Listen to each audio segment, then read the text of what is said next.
মার্কিন শুল্ক ইস্যুতে জরুরি বৈঠকে সরকার, প্রধান উপদেষ্টা ডাকে অংশ নিচ্ছেন বিশেষজ্ঞরাও, রপ্তানি আরও বাড়ার আশাবাদ। এই গভর্নমেন্ট খুবই বিজনেস বান্ধব, খুবই এক্সপোর্ট বান্ধব।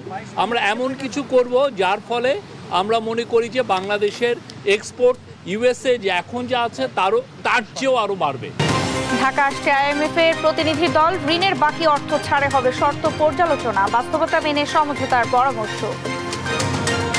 টানা ছুটি শেষে কর্মস্থলে ফিরছে মানুষ, বাস, ট্রেন ও নৌপথে চাপ থাকলেও কোথাও নেই ভোগান্তি, স্বস্তি যাত্রায় খুশি যাত্রীরা। রাস্তা পুরাই যানজট মুক্ত। আমার লাইফের ট্রেন যাত্রায় সবচেয়ে ভালো জার্নি করছি এবার। অনেক সুস্থ শান্তি পাইছি আর কি। এবং ভাগাড়ের বর্জ্যের গন্ধ আর ধোঁয়ায় অসুস্থ হচ্ছে মানুষ, দ্রুত ব্যবস্থার দাবি, ময়লা পুড়িয়ে দূষণ বন্ধের নির্দেশ উপদেষ্টার।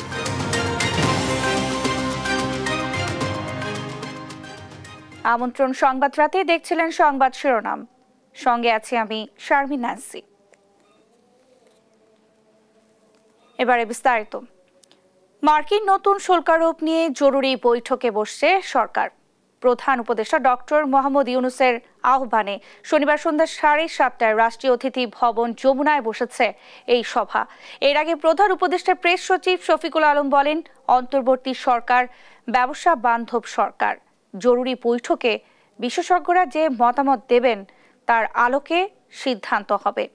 এতে যুক্তরাষ্ট্রের রপ্তানি কমার পরিবর্তে আরও বাড়বে। বৈঠকে দেশের শীর্ষস্থানীয় বিশেষজ্ঞ, উপদেষ্টা এবং সংশ্লিষ্ট কর্মকর্তারা অংশ নিচ্ছেন। গেল বুধবার হোয়াইট হাউসে সংবাদ সম্মেলন করে বিভিন্ন দেশের উপর নতুন শুল্ক হার ঘোষণা করেন প্রেসিডেন্ট ট্রাম্প, যেখানে বাংলাদেশি পণ্যের উপর 37% শুল্ক আরোপ করা হয়েছে। এতদিন দেশটিতে বাংলাদেশি পণ্যের উপর শুল্ক দিতে হতো 15.5%।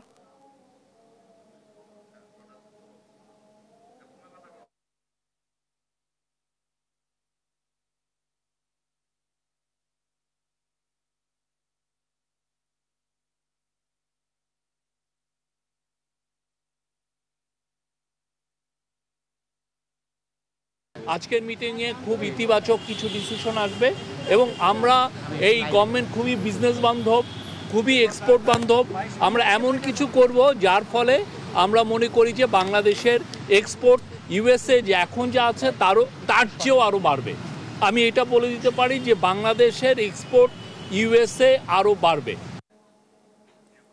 ভারত বাংলাদেশ দ্বিপক্ষীয় আলোচনা দেশের জন্য ভালো কিছু বয়ে আনবে বলে মন্তব্য করেছেন জাতীয় party BJP chairman barrister Andalib Rahman Partha. তিনি বলেন, মোদি এবং ইউনূস সরকারের মধ্যে গুরুত্বপূর্ণ আলোচনা হয়েছে, যা দেশের জন্য ইতিবাচক। শনিবার দুপুরে ঢাকা সিটির সাবেক মেয়র নাজিউর রহমান মঞ্জুর 17তম মৃত্যুবার্ষিকীতে নিজ নির্বাচনী এলাকা ভোলায় যান তিনি। এ সময় ডিসেম্বরের মধ্যে নির্বাচনের বিষয়ে আশাবাদ ব্যক্ত করেন পার্থ। আমরা প্রথম দিন থেকেই বলে আসছি যে সংস্কার প্রয়োজন, তবে বড় সংস্কারগুলি আমি মনে করি যাতে করে জনগণের প্রতিনিধি যারা তাদের মাধ্যমেই হয়। তো আমরা সেভাবেই ইউনূস সাহেবকে সাহায্য করে যাচ্ছি এবং বা তার পাশে আছি। এবং ইউনূস সাহেব বারবারই বলছেন, আমরা শুনছি যে ডিসেম্বরে হবে কিংবা ডিসেম্বর থেকে জুনের মধ্যে হবেন যদি বড় বড় রাজনৈতিক দলদের সাথে একমত হয়। তো আমি এটা বিশ্বাস করতে চাই যে নির্বাচন ডিসেম্বর মাসেই হবে। দর্শক, আগেই বলেছিলাম মার্কিন শুল্ক হার নিয়ে বৈঠকে বসেছেন প্রধান উপদেষ্টা। সেই বিষয়ে এই মুহূর্তে জানতে রাষ্ট্রীয় অতিথি ভবনের সামনে আছেন আমাদের সহকর্মী তারেক মাহমুদ সুজন, তার সঙ্গে যুক্ত হব। তারেক, বৈঠকে কারা কারা অংশ নিচ্ছেন, বৈঠকের বিষয়ে কিছু জানতে পেরেছেন কিনা, বিস্তারিত জানাবেন। ন্যান্সি, আপনি জানেন যুক্তরাষ্ট্রের প্রেসিডেন্ট বুধবার যে বাংলাদেশ সহ আরও কয়েকটি দেশের পণ্যের উপর যে নতুন শুল্ক আরোপ জারি করেছেন সেটি নিয়ে কিন্তু প্রধান উপদেষ্টা এই মুহূর্তে জরুরি বৈঠক করেছেন রাষ্ট্রীয় অতিথি ভবন যমুনা। এই মুহূর্তে সেই যমুনার সামনে আছি এবং আমরা কিছুক্ষণ আগে দেখেছি যে অন্যান্য উপদেষ্টা সহ অর্থনৈতিক বিশেষজ্ঞ এবং এই বিষয়ে যারা বিশেষজ্ঞ তারা কিন্তু ভিতরে ঢুকে এই মুহূর্তে বৈঠক করেছেন। এবং কিছুক্ষণ আগে কিন্তু প্রধান উপদেষ্টার প্রেস সচিব শফিকুল আলম আমাদের সঙ্গে কথা বলেছেন। তিনি যেমনটা বলেছেন যে ইতিবাচক একটা সিদ্ধান্ত হবে এবং তারা নানানভাবে বিশ্লেষণ করেছেন। একই সঙ্গে যে বাংলাদেশ বিনিয়োগ উন্নয়ন কর্তৃপক্ষের চেয়ারম্যান আজ দুপুর থেকে ৩-৪ ঘন্টায় কিন্তু যে ব্যবসায়ী সংগঠন আছে এবং যে ব্যবসায়ী আছে যারা এই রপ্তানি সঙ্গে জড়িত তাদের সঙ্গে কথা বলে তাদের নানান পরামর্শ নিয়েছে কিভাবে এই পরিস্থিতিতে বাংলাদেশের স্বার্থকে জারি করা যায় এবং একই সঙ্গে যুক্তরাষ্ট্রের সঙ্গে আবার সেই যে বিষয়টি নিয়ে আলাপ আলোচনা করে কিভাবে পুনর্বিবেচনা একই সঙ্গে একটি ভালো একটি সিদ্ধান্তে যেতে পারে। মানে বাংলাদেশের পক্ষে আসলে যা যা করা উচিত, আপনি জানেন যুক্তরাষ্ট্র যেই যুক্তিটি দিয়েছেন যে বাংলাদেশ এবং যুক্তরাষ্ট্রের মধ্যে যে বাণিজ্য ঘাটতি সেটি বিশাল একটি ঘাটতি তারা উল্লেখ করেছেন।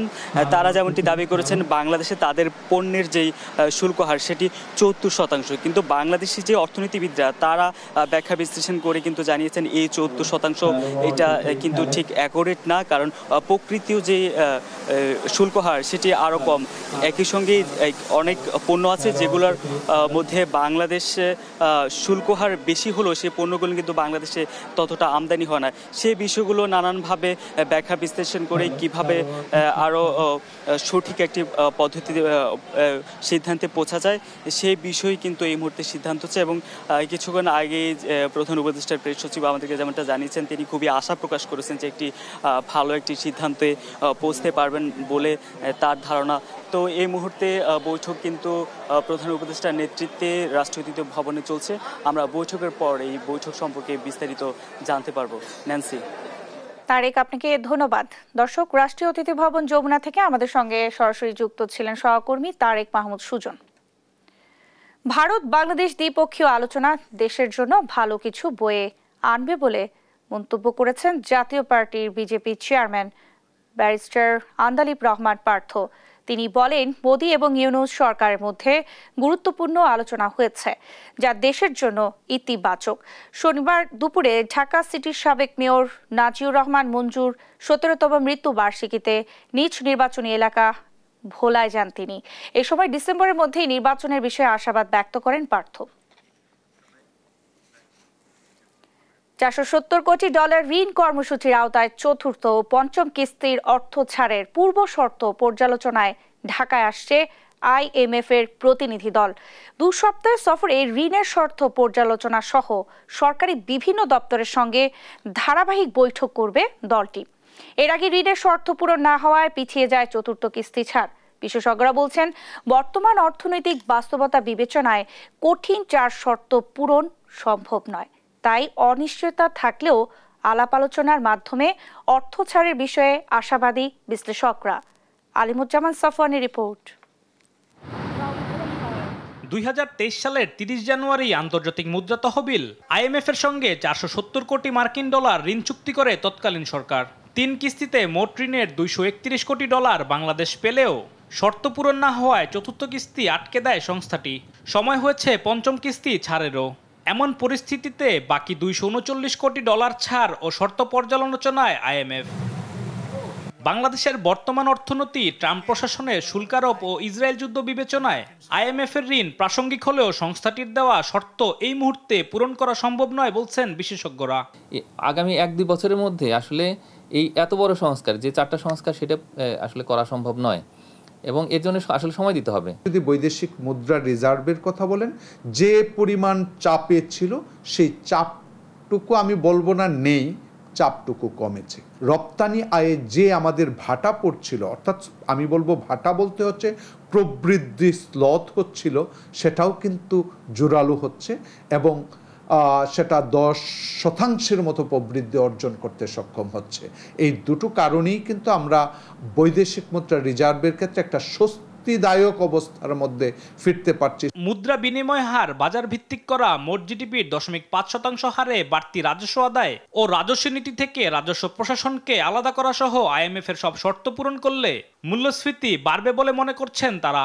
আমাদের রিজার্ভটাকে, বিশেষ করে নিট রিজার্ভকে যদি 35 থেকে $40 বিলিয়ন নিতে পারি, তাহলে সেক্ষেত্রে তখন আমরা বাজারের উপরে হয়তো বিনিময় হার ছেড়ে দেওয়ার কথা চিন্তা করতে পারি। NBR বাইফার্কেশন আদৌ দরকার আছে না সেটাও দেখতে হবে, কারণ NBR যদি ফুল অটোমেশন হয় তাহলে তো ওইদিকে আমাদের যেতে হবে না। ট্যাক্স রেভিনিউ বাড়ানোর কথা এই মুহূর্তে আসলে আমরা চিন্তাও করতে পারছি না, তার কারণ বিশ্ব বাণিজ্যের ক্ষেত্রে একটা সংকট আছে, আমাদের দেশের ভিতরে ব্যবসা বাণিজ্য অনেকটা সংকুচিত হয়েছে।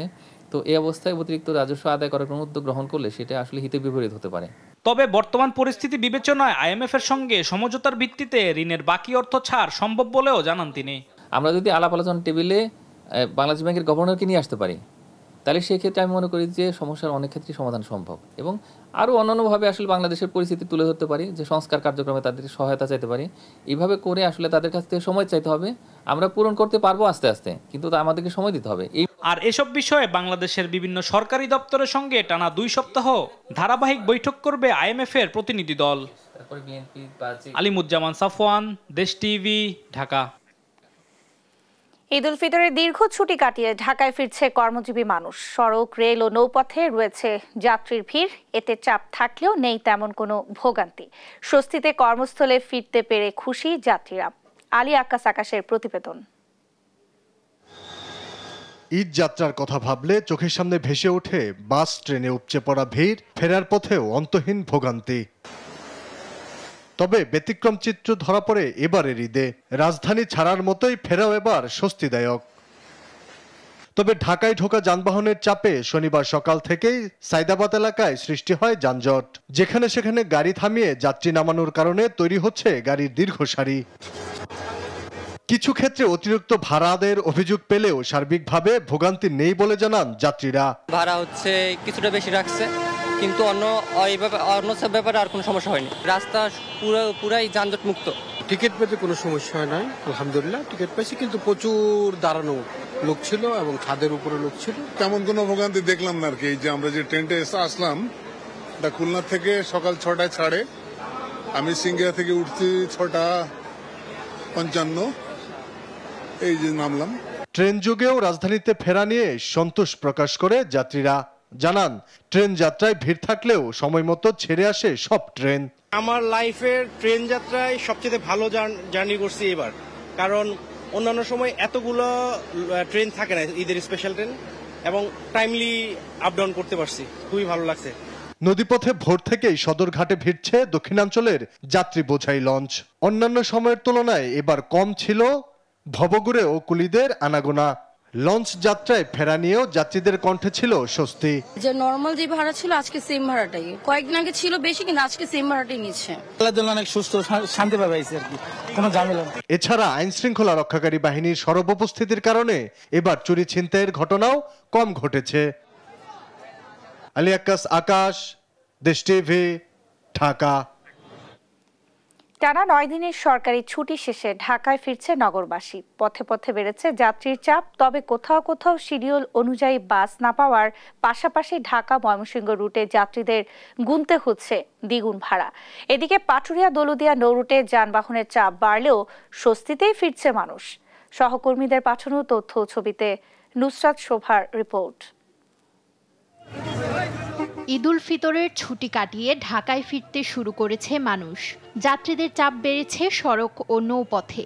ভাড়া নিয়ে চরম ভোগান্তিতে ঢাকা ময়মনসিংহ রুটের যাত্রীরা। ফিরতি যাত্রায় গুনতে হচ্ছে দ্বিগুণ ভাড়া। এখান থেকে যাইলে গাজীপুর 400 টাকা ভাড়া, এখন বাসে উঠতে পারি না। ঈদের আগে আমরা দেখছি ভাড়া কমে নিচ্ছে, এখন ভাড়া বেশি নিচ্ছে। প্রচুর পরিমাণে ভাড়া নিতেছে না, তারা নামাইতেছে, আমার ঠিক নাই। জীবিকার তাগিদে সিরাজগঞ্জের মহাসড়ক দিয়ে কর্মস্থলে ফিরছে উত্তর পশ্চিম ও উত্তর দক্ষিণাঞ্চলের 22 জেলার মানুষ। বাসস্ট্যান্ডগুলোতে দেখা যায় মানুষের উপচে পড়া ভিড়। ফেরার যাত্রায় এই মহাসড়কে কোনো যানজট না থাকলেও রয়েছে বাড়তি ভাড়া আদায়ের অভিযোগ। যানজটের ভাড়া হচ্ছে 150 থেকে 200 টাকা সর্বোচ্চ সিজনে, আর এখানে কায়দা করে ভাড়া লইতেছে হলো 400 টাকা করে। যাত্রী সংখ্যা বেশির কারণে হয়তো বা একটু দেরি হচ্ছে, তাছাড়া আমাদের রাস্তায় কোনো সমস্যা নেই। কুমিল্লায়ও বাস, ট্রেনে দেখা যায় ঢাকা চট্টগ্রামে ফেরা মানুষের চাপ। বাড়ি ফেরা স্বস্তির হলেও ফেরার যাত্রায় দেখা যায় বিড়ম্বনা। শিডিউল অনুযায়ী মিলছে না কাঙ্ক্ষিত বাস। গেল কয়েকদিনের তুলনায় শনিবার বগুড়ার সব বাসস্ট্যান্ডই ছিল ঢাকামুখী যাত্রীদের ভিড়। অধিকাংশ যাত্রী অনলাইনে অগ্রিম টিকিট কাটায় ছিল না তেমন ভোগান্তি। যারা কাউন্টার থেকে টিকিট নিয়েছেন তাদের দীর্ঘ সময় অপেক্ষা করতে হয়। তবে মহাসড়কে ছিল না যানজটের চিরচেনা চিত্র। অতিরিক্ত ভাড়া আদায় বন্ধে এবং যাত্রীদের নিরাপত্তা নিশ্চিতে কাউন্টারগুলোতে যেমন ছিল বিআরটি এর মনিটরিং কার্যক্রম, তেমনি মহাসড়কের বিভিন্ন পয়েন্টে ছিল পুলিশের চেকপোস্ট। এবছর স্বস্তির ঈদ যাত্রায় খুশি সাধারণ যাত্রীরা। আমার লাইফে এবারই ফার্স্ট, আমি কখনো একদম জ্যাম পাই নাই। আমার এই জন্য জার্নি করে খুব ভালো লাগছে। আমি ভালোভাবেই এসেছি, কোনো অসুবিধা হয়নি। এদিকে সকাল থেকেই রাজবাড়ীর দৌলতদিয়া ফেরিঘাটে ঢাকামুখী যানবাহনের চাপ বাড়তে থাকে। দক্ষিণ পশ্চিমাঞ্চলের 21 জেলা থেকে আসা যাত্রীরা এই রুটে যাতায়াত করছেন। দৌলতদিয়া পাটুরিয়া নৌ রুটে বর্তমানে 17টি ফেরি চলাচল করছে এবং যাত্রীরা নির্বিঘ্নে পৌঁছাচ্ছেন গন্তব্যে। নুসরাত শোভা, নিউজ ডেস্ক, দেশ টিভি। দীর্ঘ ছুটি শেষে আগামীকাল খুলছে সরকারি বেসরকারি প্রতিষ্ঠান। কাজে যোগ দিতে রাজধানীতে ফিরছে মানুষ। ঢাকার রাস্তায় বেড়েছে গাড়ির চাপ। ট্রাফিক সিগন্যালেও দেখা যাচ্ছে যানবাহনের লম্বা লাইন। কর্মব্যস্ততা বেড়েছে ট্রাফিক পুলিশের। ঢাকায় মানুষ ফিরতে শুরু করায় আয় বেড়েছে পরিবহন শ্রমিকদের। হাসান মাহমুদের রিপোর্ট। পরিবার পরিজনের সঙ্গে ঈদ উদযাপন শেষে ঢাকায় ফিরছেন সাধারণ মানুষ। তাই তো চিরচেনা রূপে ফিরতে শুরু করেছে রাজধানীর জনজীবন। ব্যস্ততা বেড়েছে ট্রাফিক কর্মকর্তাদের।